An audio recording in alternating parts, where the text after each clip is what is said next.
مش قادر أغض بصري. شباب كتير بيقول الجملة دي ومقتنع بيها، مع إنه شايف إن ده غلط، بس ما عندوش القدرة إنه يحرك عينه لما يشوف حاجة حرام. ليه وصلنا للضعف ده؟ أكيد في سبب، بس لو زال السبب وفي صدق وإرادة للطاعة أكيد هنغض بصرنا.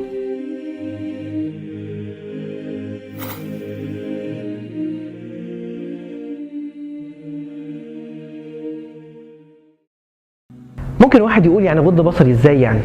يعني ما بصش على بنات خالص؟ انت حاطط الموضوع في دماغك ليه؟ انا ما فيش في نيتي حاجه، عادي يعني كل الناس بتبص. اولا انا مش حاطط الموضوع في دماغي، انت اللي حاطط الموضوع في دماغك وانا نفسي ان انت تشيله منها. تاني حاجه، افرض يا عم ان انا حطيت الموضوع في دماغي، دي مش حاجه وحشه، لان ده امر من اوامر ربنا سبحانه وتعالى وانا حطيته في دماغي عشان خاطر انفذه.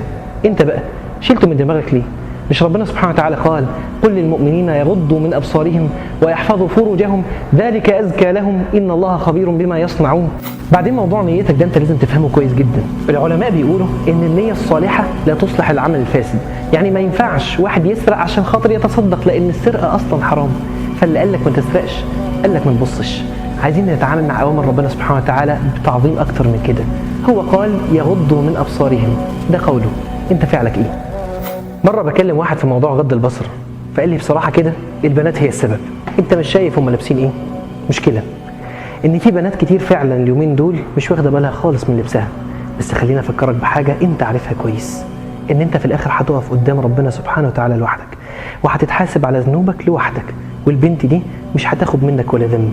هي مأمورة ان هي تحتشم وتلبس حجاب شرعي، بس انت مأمور ان انت تغض بصرك. ولو شفت حاجة غصب عنك لازم تصرف بصرك.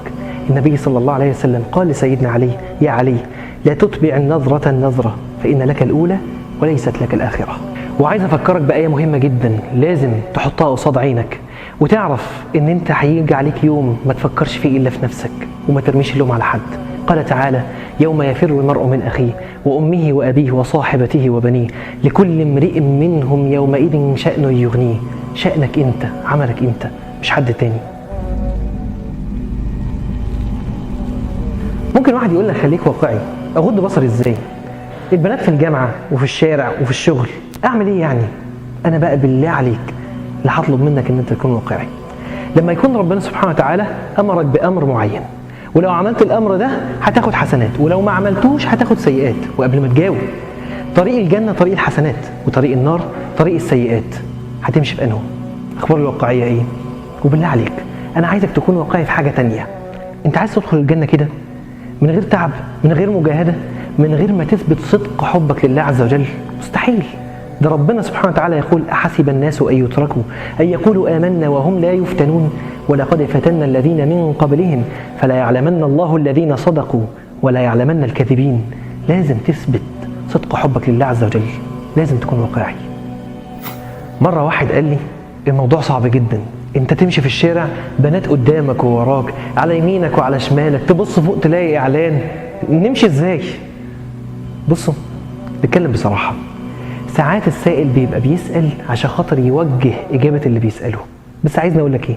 بص، لا هقول لك برضه لازم تغض بصرك. جرير رضي الله عنه قال: سألت النبي صلى الله عليه وسلم عن نظرة الفجأة فقال: اصرف بصرك.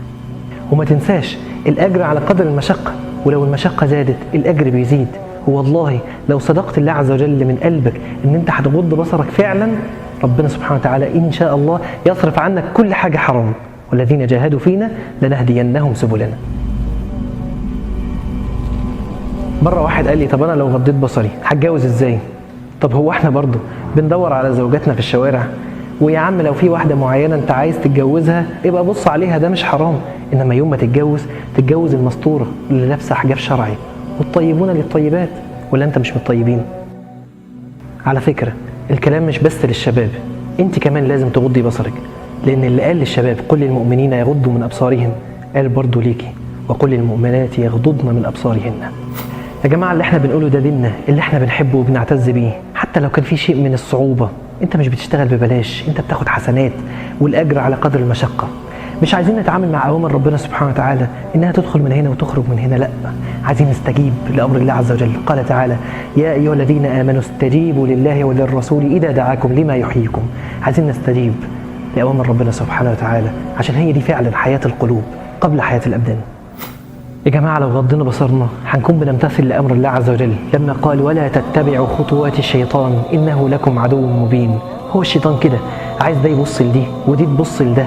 ابن عباس كان بيقول وما من نظرة إلا وللشيطان فيها مطمع. لو غضنا بصرنا هنصون قرايبنا واخواتنا وبناتنا وزوجاتنا، عشان خاطر ما فيش حد هيبص على بنات الناس الا وهترد له. لو غضنا بصرنا هنكون شاكرين لله عز وجل. ربنا سبحانه وتعالى ما انعمش علينا بنعمه النظر عشان نعصي بيها، لا، لازم نستخدمها في طاعه المنعم عشان نكون شاكرين، والا ممكن ربنا سبحانه وتعالى يسلبنا هذه النعمه. قال تعالى واذ تاذن ربكم لئن شكرتم لازيدنكم ولئن كفرتم ان عذابي لشديد. وقبل ما اختم هديك هديه تساعدنا كلنا على غض البصر. قال الله عز وجل في الحديث القدسي وما زال عبدي يتقرب الي بالنوافل حتى احبه فاذا احببته صرت سمعه الذي يسمع به وبصره الذي يبصر به ويده التي يبطش بها ورجله التي يمشي بها ولئن سالني لاعطينه ولئن استعاذني لاعيذنه. بالله عليك تقرب لله عز وجل اكثر، تقرب لله عز وجل بالصلاه، تقرب لله عز وجل بالصيام، تقرب لله عز وجل بالصدقه، تقرب بمساعده الناس. عايزين نقرب من ربنا اكثر، يكون سمعنا اللي بنسمع بيه وبصرنا اللي بنبصر بيه. بالله عليك هل ممكن نبصر بالله حاجه حرام؟ مستحيل. بالله عليك خلي بالك من عينك وما تقولش بطش، دي اشاعه.